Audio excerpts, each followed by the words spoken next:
Income from house property అనే టాపిక్లో ఇంకొక ఇంపార్టెంట్ ప్రాబ్లం చూద్దామండి. నేను చాలాసార్లు చెప్తున్నాను, మన కరెంట్ అసెస్మెంట్ ఇయర్ 2023-2024 అనమాట. అంటే ప్రీవియస్ ఇయర్ ఎప్పుడు వస్తుంది? 1/4/2022 నుంచి 31/3/2023 వస్తుంది. అది గుర్తుపెట్టుకోండి. హౌస్ని పర్ మంత్ 5,000 చొప్పున అద్దెకి ఇచ్చారట. చూడండి, 1 మంత్ రెంట్ డ్యూ ఉందట, ఇస్తాడు ఆయన. అంటే మనకు వచ్చింది ప్లస్ రావాల్సింది ఒక 4,600 లిఫ్ట్ మెయింటెనెన్స్ కిందకి వెళ్ళిందండి. అంటే మనకు వచ్చినటువంటి రెంట్ ఎంత అంటే 55,400 చేతిలో ఉంది. అలాగే మున్సిపల్ రెంటల్, ఇలాంటి ఇంటికి మున్సిపల్ రెంటల్ వాల్యూ వచ్చేసి 40,000 ఉంది. ఫెయిర్ రెంట్ అంటే ఇలాంటి ఇల్లే పక్కన ఉంటే వాళ్ళకు వచ్చే అద్దె 72,000 వచ్చింది. యాక్చువల్గా మనకు వచ్చిన రెంట్ ఏమో 55,400 ఉంది. ఇది రెంట్ కంట్రోల్ యాక్ట్ కిందకి లేదు కాబట్టి ఈ మూడిట్లో ఏది ఎక్కువ ఉంటే దాన్నే మనం జిఏవి, గ్రాస్ యాన్యువల్ వాల్యూగా తీసుకుంటాం అన్నమాట. ఇక్కడ మున్సిపల్ ట్యాక్సెస్ ఉన్నాయండి, కాకపోతే మున్సిపల్ ట్యాక్సెస్ని మన టెనెంటే పే చేశాడట. టెనెంట్ పే చేస్తే మనం డిడక్షన్ ఎంత మాత్రం కూడా ఇవ్వకూడదు. మీకు తెలుసు కదా, స్టాండర్డ్ డిడక్షన్ అనేది మనం 30% ఇచ్చాం. అలాగే ప్రీ కన్స్ట్రక్షన్ లోన్ తీసుకున్నాడండి ఆయన, 1/11/2020 నుంచి తీసుకున్నాడు. అంటే ఒక ప్రీ కన్స్ట్రక్షన్ లోను 1/11/2020 నుంచి 31/3/2021 వరకు 5 మంత్స్కి 31,250 అయింది. మిగిలిన ఇయర్కి 75,000 అయింది. అంటే ప్రీ కన్స్ట్రక్షన్ లోన్ మనకి 1,06,250 వచ్చింది. దాన్ని 5 పార్ట్స్గా మనం ఇవ్వాలన్నమాట.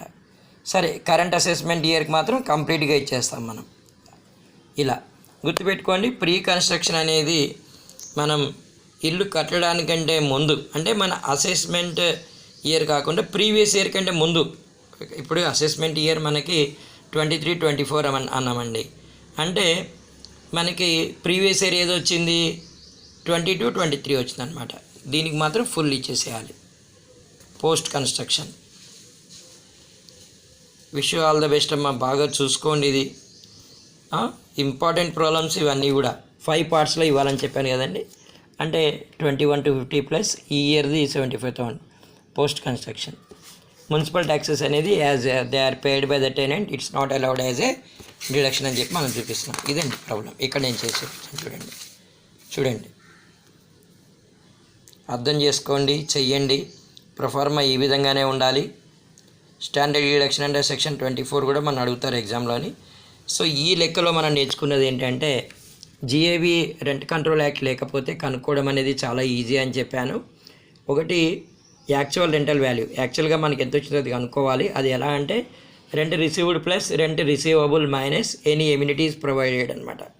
దాని తర్వాత విచ్ ఎవర్ ఇస్ హయ్యర్ అని చెప్పి ఎంఆర్వి, తర్వాత ఎఫ్ఆర్వి, ఏఆర్వి మూడిట్లో ఏది హయ్యెస్ట్ ఉంటే దాన్ని తీసేసుకోవచ్చు అంతే.